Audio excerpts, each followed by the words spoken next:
Hey GI TV, I'm Daniel. Today we're taking a look at the Airsoft GI Custom K7 16-inch XRU Carbine. Now this is a gun that our technicians have put together utilizing King Arms parts. So to start, we have a King Arms internal gearbox that is version 2, so it's going to be great for upgrading, but besides that, it's going to be really solid and reliable out of the box. We do also have a King Arms polymer body that's actually very solid. It utilizes no creaks or wobbles whatsoever between the rail system and the upper receiver, nor between the upper receiver and the lower receiver. So very solid gun.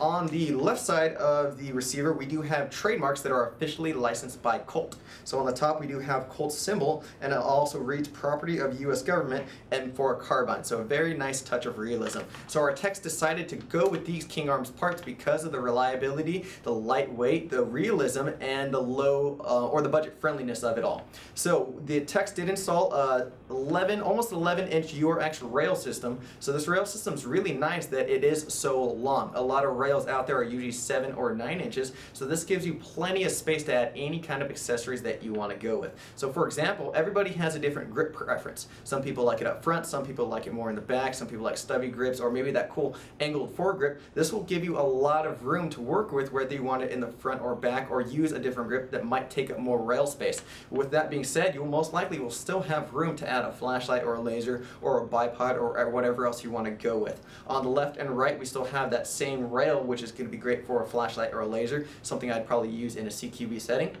On the top, we have that same rail, but it actually connects with the upper receiver because it's a full monolithic upper rail, meaning it's completely uninterrupted. So that's great where if you want to go with a red dot and let's say put a flip up front and iron sight, or if you want to go with a red dot and magnifier, or maybe just a long scope, you have a lot of room to put whatever you want on this gun.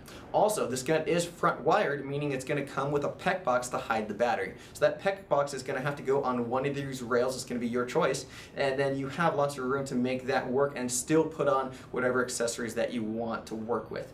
With that being said, and having it front wired, we are now able to utilize an LE stock. Now this LE stock is a little bit more traditional. It's been around for a while. I actually like it a lot. So first of all, it does retract into 6 different positions, making it comfortable for most users. It's also very lightweight and slim. So with a crane stock, for example, that holds the battery, it kind of puffs out on the left and right just a little bit, but because this one is very slim, it's very easy to get down on the iron sights, especially when you're wearing a mask, that it's not going to block or protrude out or give you any problems whatsoever. The other thing I really like about this gun is the functioning charging handle.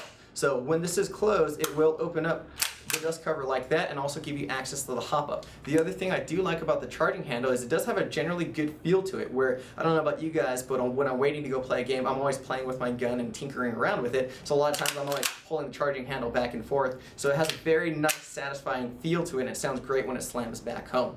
Besides that, we have a lot of basic M4 features. We have a selector switch in safe, semi, and full auto. This is kind of nice because if you can listen to it, it actually does click into position and locks in. We have a bolt catch that is non-functioning, it's just for looks, and also same thing with the forward assist, non-functioning and just for looks. So I'm going to take it to the chronograph right now, see what it's shooting. We'll be right back.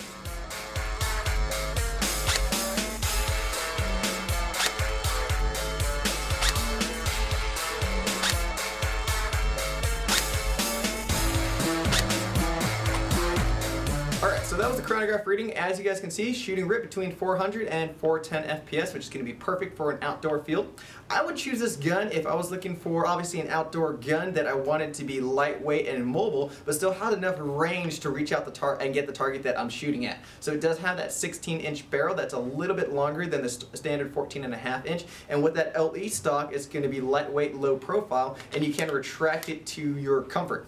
But with that being said, overall, very solid, well-built, great job from our technicians with installation of the rail system. In the box, it is going to come with the gun, the magazine, a battery and charger, and the PEC box for the battery too. So with the battery and charger, that's a nice feature that's added with this gun, where most of our custom guns unfortunately don't come with batteries and chargers. So it is usually a trickle charger and an 8.4 battery. I would usually recommend upgrading to a smart charger or a 9.6 later on, but otherwise great that it does come with it. Check it out, airsoftgi.com. It's going for $230 on our website. I'm Daniel. Thanks for watching, guys.